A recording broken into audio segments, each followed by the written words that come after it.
안녕하세요. 재테크는 요호수아처럼 데나리온 김강주입니다. 반갑습니다. 데나리온의 김우수입니다. 와. 자, 살다 보면 어려울 때가 한두 번이 아니죠. 많습니다.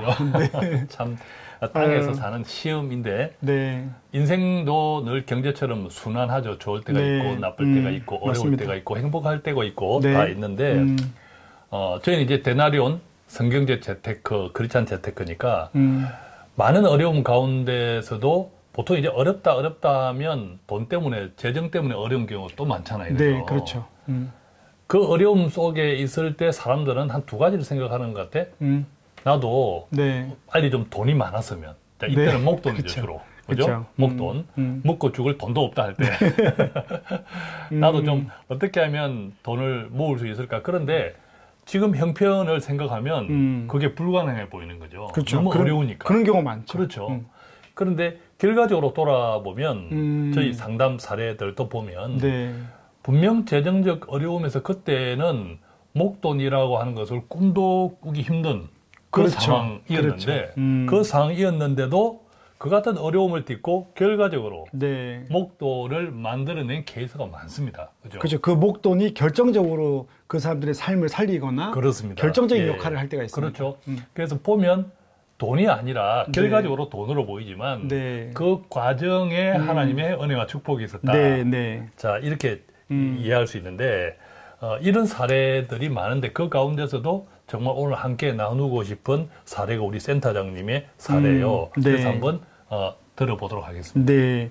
그 상담을 하다 보면 저도 지나보고 돈이 이렇게 모였지 이런데 이게 몇 가지 사례가 있습니다. 예. 그래서 첫 번째가 뭐냐면 저번에도 한번 이야기했는데 그 모란 시장에서 그 제가 컴퓨터 강의할 때 예. 했던 수강생 어머니랑 아이들 근데 컴퓨터 그때 강의하고 나중에 재정 컨설턴트 그렇죠. 그때 할 때 이제 만났죠. 연락이 왔더라고요. 그래서 이제 도움이 필요하다 만났는데 그때 이제 그 집사님 배우자 집사님이 이제 하늘나라 가시고 과일 가게 할 때 되게 어려웠던 거죠. 예. 그래서 근데 만났을 때 그때 300만 원 정도 벌어서 100만 원 남았으니까 근데 100만 원 가지고 다 해야 되는 거잖아요. 뭐 그때 이제 그 지금은 권사님이신데 그 권사님이 이제 그때 힘들게 그래서 아이들 키울 수 있을까?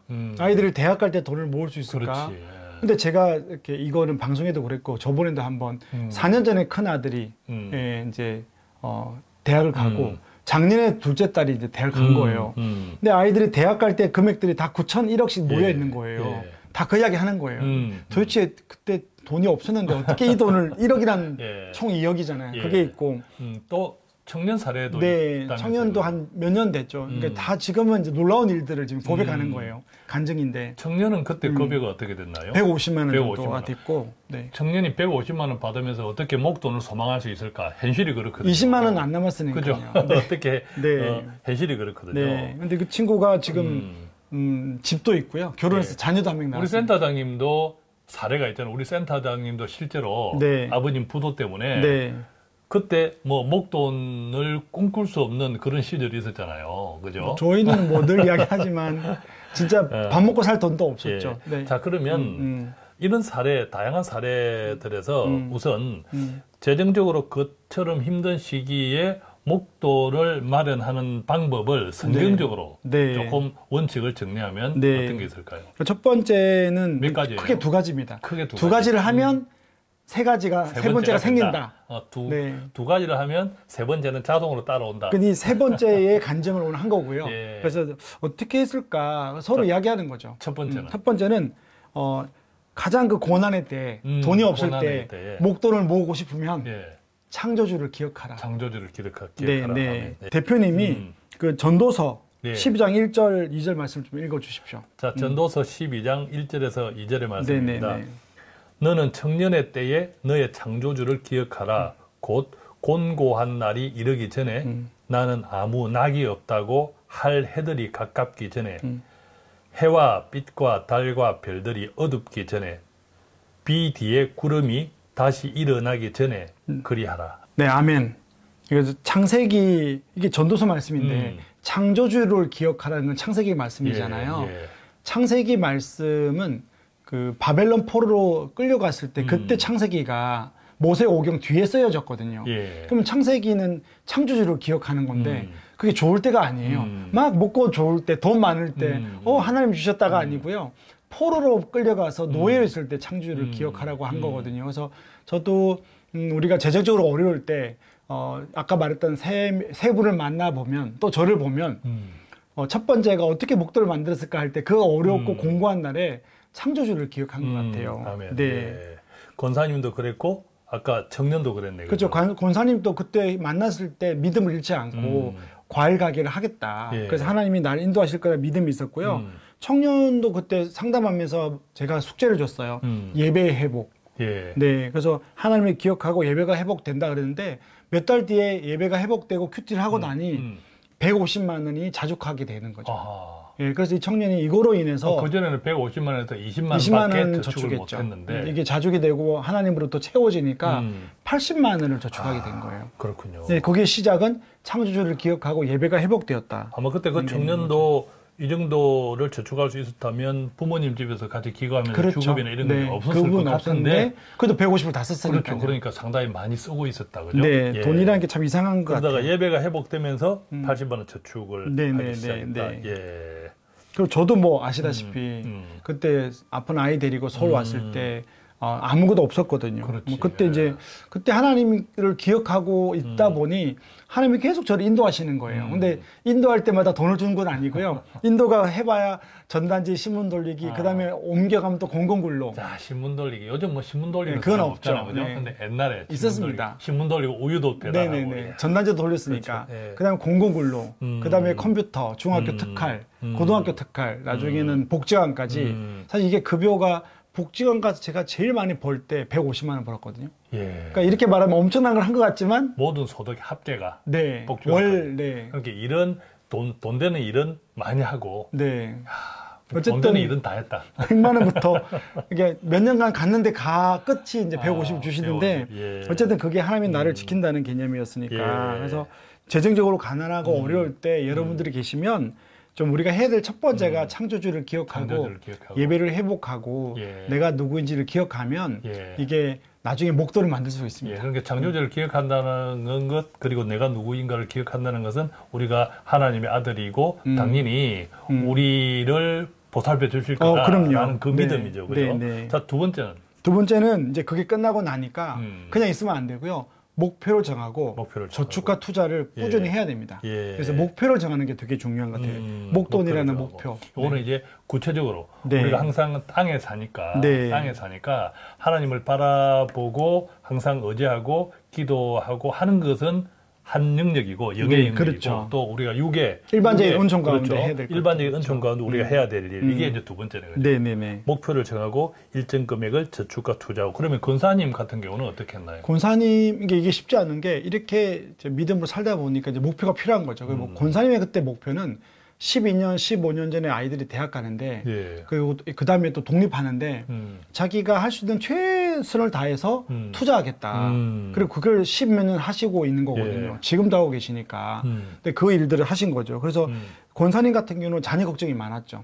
그 만날 당시가 8세와 6세였는데 이제 아이들이 24세. 그리고 22세가 된 거거든요. 그래서 300만 원 소득에 그때 100만 원 남았는데 한 4, 50만 원, 나중에 60만 원, 1인당 2, 30만 원을 펀드에다가 투자를 했습니다. 그러니까 그것을 1, 2년 한 게 아니잖아요. 그죠? 12년에서 15년 했습니다. 상당히 장기 투자를. 네네. 그게 이제 목표가 생겼던 거죠. 장기 투자를 하시는 분들은 믿음 없이는 못해요. 못합니다. 그죠? 그리고 살면서 권사님이 그래요. 저번에도 이 돈을 보면서 눈물을 흘렸던 게 더 돈이 필요한 적이 많았거든요. 근데 그걸 안 빼고 있어야 되니까 큰 목표가 있었던 거죠. 자, 그럼 청년은 어떻게 됐어요? 청년은 더 대박입니다. 네. 150만 원 중에 20만 원도 저축을 못 하다가 말씀이 회복되고 창조주를 기억하고부터 이제 목표를 정했죠. 목표는 일단 1,000만 원 모으기. 그 80만 원이 1,000만 원이 된 거예요. 1년 뒤에. 그러니까 되게 놀란 거예요. 자기 인생에 대박이다. 적금을 1년 한 적이 없대요. 근데 이제 1,000만 원이 모였고 그 다음에 제가 3,000만 원 모아보자. 5,000만 원 모아보자. 나중에는 결혼하고 집 사자. 계속 이제 목표를 커지는 거죠. 그러다 보니까 이제 80만 원 저축하다가 이게 1,000만 원 모이는 기쁨이 되니까 급여가 올랐으니까 나중에 120을 저축하는 거예요. 나중에 150을 저축하고 200을 저축하는 거예요. 여기서 중요한 것은 청년이 돈을 많이 썼던 때가 있었잖아요. 다 썼죠. 150을 못하고 네. 그때의 기쁨이나 그쵸. 일종의 일상을 네. 누리는 네, 기쁨이나 네. 지금 어떤 의미에서는 거의 안 써. 안 씁니다. 안 쓰고 거의 저축을 다 해. 그렇죠. 이때의 누리는 기쁨이 네. 결코 다르지 않다라는 거죠. 같습니다. 그러니까 그렇습니다. 유지가 되는 거고. 그러니까 이게 자족이죠. 그 고백을 한 거거든요. 예. 이상하다. 예. 돈을 안 쓰는데 왜 이렇게 기쁘지? 그렇습니다. 예. 네. 근데 하나 더 있습니다. 예. 이렇게 하니까 나중에 이제 그 자매가 그 배우자가 상담 왔는데 뭐라고 했는가 하면 그러니까 형제가 생각보다 자기 볼품 없다 했는데 왜 결혼했냐 했는데 첫 번째가 저축률 보고. 그러니까 이 급여가 이 정도면 많지 않고 집에 있는데 집도 없고 그때는 아무것도 없었는데 부모가 하나도 못 도와줬거든요. 근데 이렇게 저축을 하고 모아가면 이분하고 함께하면 뭐 다 되겠다. 그러니까 낭비벽이 심한 남편을 이성적인 여성이라면 싫어하죠. 결혼 상대방으로는 생각하지 않을 집안에 것 뭐 같아요. 재벌이 아닌 재벌도 싫어할 예, 겁니다. 예, 그래서 그렇죠. 이것 때문에 결혼하게 됐다고 칭찬을 들었고요. 그러면 센터장님은? 우리도 뭐 80만 원 벌 때는 저축을 못했고요.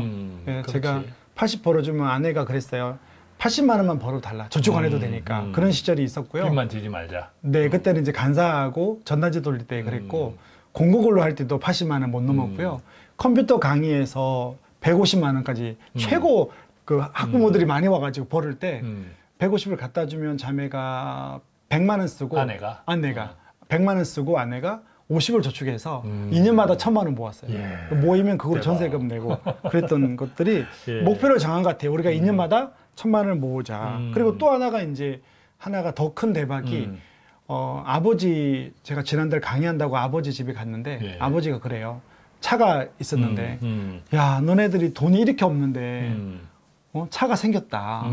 그거 신기해요. 지금도. 옛날에 그때 네, 그죠? 그거 옛날 이야기죠. 예, 네. 예. 자, 그러면 이렇게 우리가 첫 번째, 두 번째를 했잖아요. 원칙. 첫 번째 창조주를 기억하고 그다음에 일상적인 지혜, 땅에서 네, 네, 네. 일상의 지혜. 그래서 목표를 정하고 일정 금액을 저축하고 투자, 네, 일반 네. 은총. 네. 자, 그렇게 하니까 네. 세 번째는 하나님이 하신 일이 놀랍습니다. 오늘 이것 때문에 나온 거예요. 네. 네. 돌아보니까 네. 하나님이 다 하셨더라. 네, 그래서 그죠? 권사님 같은 경우는 저번에도 말했는데 이제 그때는 큰 아들이 대학을 가서 예. 우시고 너무 하나님 은혜다 했는데 이제 둘째가 작년에 딸이 이제 재수해서 대학을 가다 보니 예. 또 기억이 저도 나는 거예요. 그래서 하나님이 권사님이 그렇게 어려우셨는지 어쨌든 두 자녀에게 2, 30만으로 출발한 그 목표가 어쨌든 지금 1억씩 모여 있는 거고 예. 대학을 다 쓰고도 한 7천만 원씩 모여 있거든요. 그러니까 이게 하나님의 은혜인 거죠. 굉장히 큰 은혜가 되는 거죠. 네. 청년 같은 경우는 자기가 결혼 못 한다고 그랬어요. 왜냐하면 150만 원 벌어 저축을 못 하고 있는데 그리고 집안이 또 가난하고 그럼 결혼을 꿈을 못 꿨는데 7년 전에 그 간호사 배우자를 만나서 결혼했고요.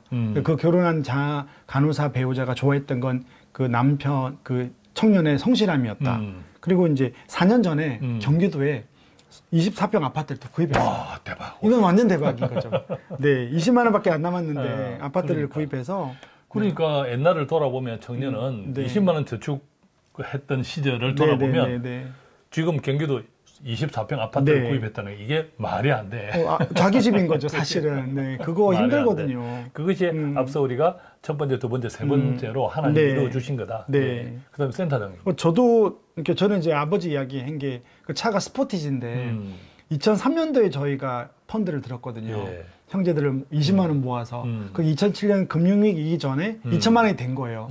그래서 욕심내지 않고 2천만 원으로 아버지에게 아버지 예. 차가 없었거든요, 부둔하고. 근데 그게 15년 됐는데 지금도 그 15년 된 차를 타면서 너무 깨끗해요, 스포티지가. 예. 앞으로 10년 더 탄다고. 그럼 이제 90이 넘는데. 또 아버지한테는 그 자랑이에요. 차가 그죠? 자랑이고 은혜고. 자동차 자체의 의미보다 훨씬 가치가 그럼요. 그죠? 네, 가치가 돈으로 측량할 수 없는 가치가 큰. 그러면서 항상 물어보는 게 신기하대요. 그때 돈이 없을 텐데 2002년 3년도에 돈이 없을 텐데 어떻게 너네들이 돈을 모아서 차를 샀냐. 예. 그게 이제 목표를 정하고 투자하고 예, 했던 거고 하나님의 은혜를 주셨다는 그렇습니다. 거죠. 자, 오늘 우리는 이렇게 재정적으로 어려운 시기가 항상 있죠. 네. 없는 사람은 없잖아요. 그때 크리스찬인 우리가 그 시기에서도 소망할 수 있다. 아멘. 그 소망하는 것을 어떤 방법으로? 첫째는 창조주를 기억하고 또 일반 은총인 우리가 목표도 세우고 네. 저축도 하고 하면 그분이 이루셨다. 그분이 이루신다. 그렇죠? 네. 이루셨다라고 다시 간증하는 네. 그런 은혜를 함께 나누어 보았습니다. 오늘 나눈 이 이야기가 우리 모두에게 일상의 큰 축복이 되기를 기도하면서 저희는 여기서 마치겠습니다. 고맙습니다. 고맙습니다.